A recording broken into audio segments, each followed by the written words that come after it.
Salam alaikum wa rahmatullahi wa barakatuh. Bonjour mes élèves. Dans cette vidéo, on va voir le premier type de raisonnement dans notre leçon, dans notre cours notion de logique. Notre premier type de raisonnement, c'est le raisonnement par déduction. Donc dans cette vidéo, on va donner la définition et quelques exemples concernant ce type de raisonnement. Voilà le principe. Concernant le raisonnement par déduction, donc nous avons ici deux propositions, P et Q. Alors, si P est vrai et P implique Q, alors on peut affirmer que la proposition Q est vraie. Donc, si vous avez P une proposition vraie, et vous avez cette implication, c'est-à-dire P implique Q est une implication vraie. Ici, quand on dit P implique Q, sous-entendu, ça veut dire qu'elle est vraie. C'est-à-dire que cette implication est vraie. Alors, si vous avez P est vrai et votre implication P implique Q est vraie, alors ça implique que la proposition Q est aussi vraie. Donc voilà le principe du raisonnement par déduction, c'est-à-dire pour montrer une application est vraie, vous pouvez supposer que P est vrai et vous devez montrer que Q est vrai. Donc voilà le principe. Vous supposez que P est vrai et vous montrez que Q est vrai. Donc en général, si vous avez P1, P2, P3 jusqu'à Pn des propositions, alors si P1 est vrai et l'implication P1 implique P2 est vrai et l'implication P2 implique P3 est vrai, etc. jusqu'à P3, P4, P3 implique P4, cette implication est vraie jusqu'à Pn-1 implique Pn est vrai. Si vous avez toutes ces implications vraies et P1 vrai, alors ça implique quoi? Ça implique que la dernière proposition, c'est-à-dire Pn, est vraie. C'est comme il s'agit de l'ordre dans R. Alors, quand il s'agit de l'ordre dans R, alors vous avez cette propriété. Si A supérieur à B, P supérieur à C, C supérieur à D, etc. jusqu'à Z supérieur à T, alors vous pouvez affirmer que le nombre A, le premier nombre, est supérieur à le dernier nombre, c'est-à-dire T. Donc c'est le même principe concernant les implications. Donc pour montrer que l'implication P implique Q est vraie, vous supposez que P est vrai et vous montrez tout simplement que Q est vrai. Exemple, on va montrer que cette implication est vraie, c'est-à-dire que soit x appartienne à R, x égale à 3 implique que x carré plus 1 sur 2 égale à 5. Donc, qu'est-ce que vous faites ici? Vous fixez tout d'abord x, vous prenez x un représentant qui représente tous les nombres réels. Donc, vous fixez x, vous supposez que x égale à 3 est vrai, c'est-à-dire que x égale à 3. Et vous montrez que x carré plus 1 sur 2 égale à 5 est une proposition vraie, c'est-à-dire x carré plus 1 sur 2 égale à 5. Donc voilà, soit x un nombre réel, un représentant. On va supposer que la proposition x égale à 3 est vraie, c'est-à-dire x égale à 3. On va montrer que x carré plus 1 sur 2 égale à 5 est une proposition vraie. Donc on commence par ça, on commence par x égale à 3 et on montre que x carré plus 1 sur 2 égale à 5. Donc voilà, on va supposer que x égale à 3. On va commencer par cette proposition. X égale à 3 implique. Donc ça donne quoi? Vous faites attention à votre expression. Ici, vous avez x carré plus 1 sur 2. Donc vous devez suivre certaines étapes pour arriver à cette expression, c'est-à-dire x carré plus 1 sur 2 égale à 5. Donc tout d'abord, on passe à x carré. Donc vous avez x égale à 3. Implique quoi? Implique que x carré égale à 3 au carré. Donc vous avez cette proposition en général. Si vous avez A égale à B, alors A au carré égale à B au carré. Donc voilà ce qu'on a appliqué. X carré égale à 3 implique que x carré égale à 3 au carré, c'est-à-dire 9. X carré égale à 9. Et ensuite, maintenant, on ajoute 1. Donc vous avez x carré plus 1. Donc vous ajoutez 1 dans chaque membre. Donc x carré plus 1 égale à 9 plus 1, c'est-à-dire 10. Implique x carré plus 1 maintenant sur 2. On va multiplier chaque membre par 1 demi. Donc x carré plus 1 sur 2 égale à 10 sur 2 égale à 5. Donc on a utilisé les propriétés des nombres réels. Si vous avez A égale à B, alors alpha plus A égale à alpha plus B. Si vous avez encore A égale à B, alors alpha A égale à alpha B pour alpha n'importe quel nombre réel. Donc notre proposition, c'est-à-dire x carré plus 1 sur 2 égale à 5, est une proposition vraie. Et par suite, notre implication, c'est-à-dire quel que soit x appartienne à R, x égale à 3 implique que x carré plus 1 sur 2 égale à 5, est également, c'est une implication vraie. Deuxième exemple, montrons que l'implication suivante est vraie, c'est-à-dire quel que soit x appartienne à R, x appartienne à l'intervalle 1, 3 implique que x carré plus 1 sur 2 appartienne à 1, 5. L'intervalle 1, 5. C'est-à-dire si vous avez x est compris entre 1 et 3 strictement ici, 1 et 3 n'appartiennent pas à cet intervalle, alors ça donne quoi? Ça donne ou bien implique que x carré plus 1 sur 2 appartient à l'intervalle 1, 5. C'est-à-dire que x carré plus 1 sur 2 est compris entre 1 et 5.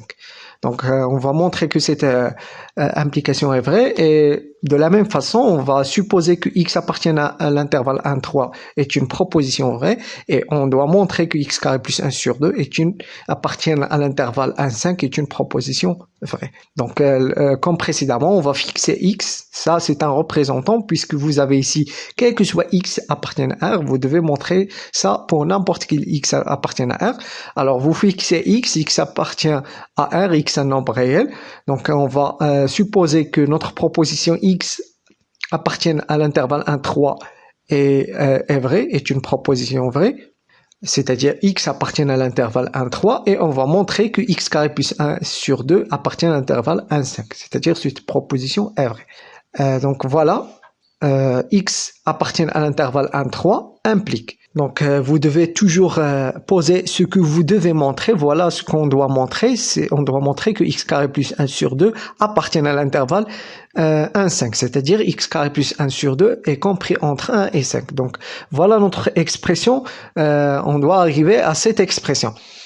Donc voilà, x appartient à l'intervalle 1, 3, ça veut dire, ça est équivalent, nous avons plus que implication ici, nous avons une équivalence, ça est équivalent dire que x est compris entre 1 et 3. Donc ici on est juste besoin de l'implication, donc on va faire implique, ici implique. Donc, dans votre expression, vous avez x carré plus 1 sur 2, comme précédemment. Vous allez commencer par x carré, vous allez encadrer x carré. Donc, x carré est compris entre 1 au carré et 3 au carré. Ici, on n'a pas changé le sens de l'inégalité, puisque a et b, ici, les nombres que vous avez ici, ce sont des nombres positifs. Donc, ça va pas être changé, ça reste lui-même. Donc, vous aurez x carré compris entre 1 et 9. 3 au carré c'est 9, 1 au carré c'est 1. Ensuite, vous ajoutez 1 dans chaque membre. Donc, on a ajouté, ici, on a ajouté, quand vous êtes en train d'ajouter un nombre, que ce soit ce nombre positif ou bien négatif, votre sens de l'inégalité changera pas. Donc, ici, 1 plus 1, x carré plus 1 et 9 plus 1.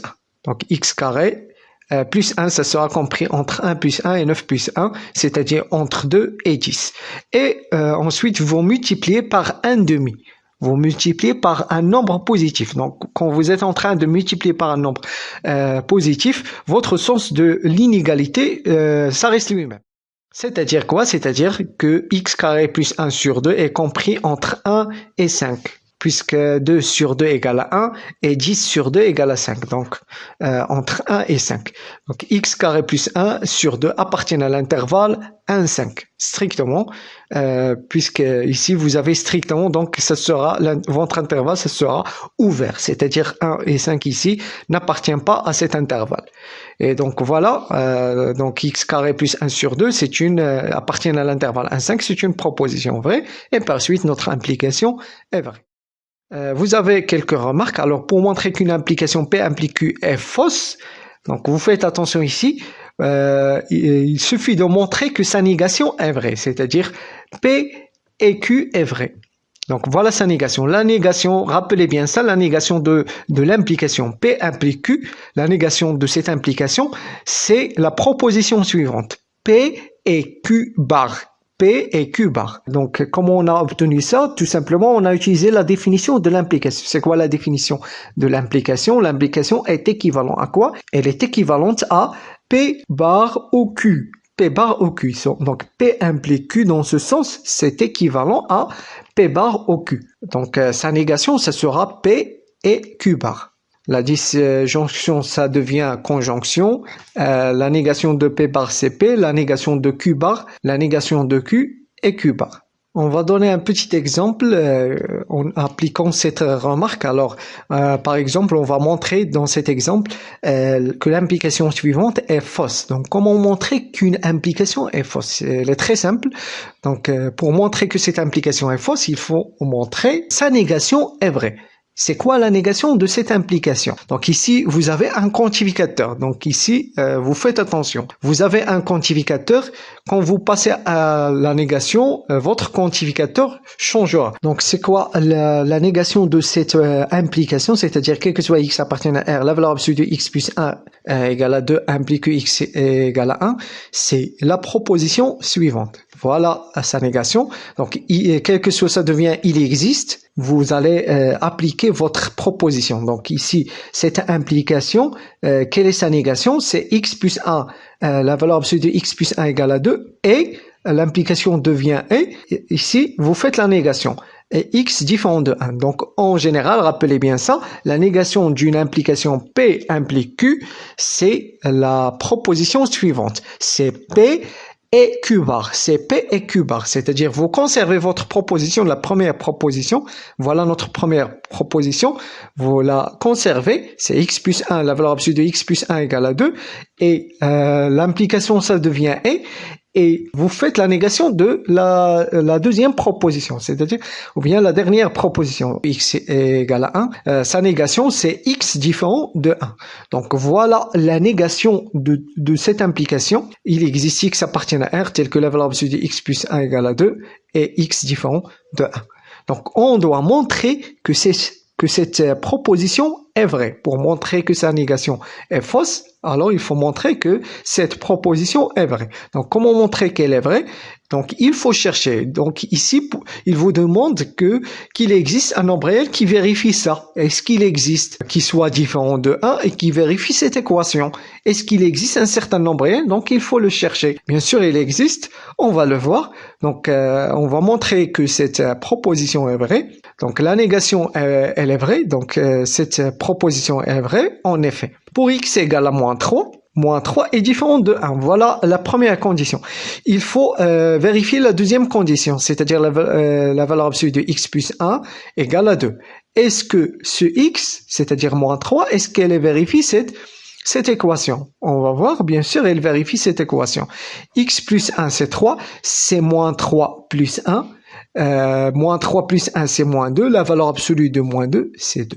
Donc, notre proposition, elle est vraie, et par suite sa négation, c'est-à-dire la première implication, est fausse. Donc, voilà ce qui concerne le raisonnement par déduction. La prochaine vidéo, ça sera un petit exercice correspond à ce type de raisonnement. J'espère que vous avez compris, et à la prochaine fois.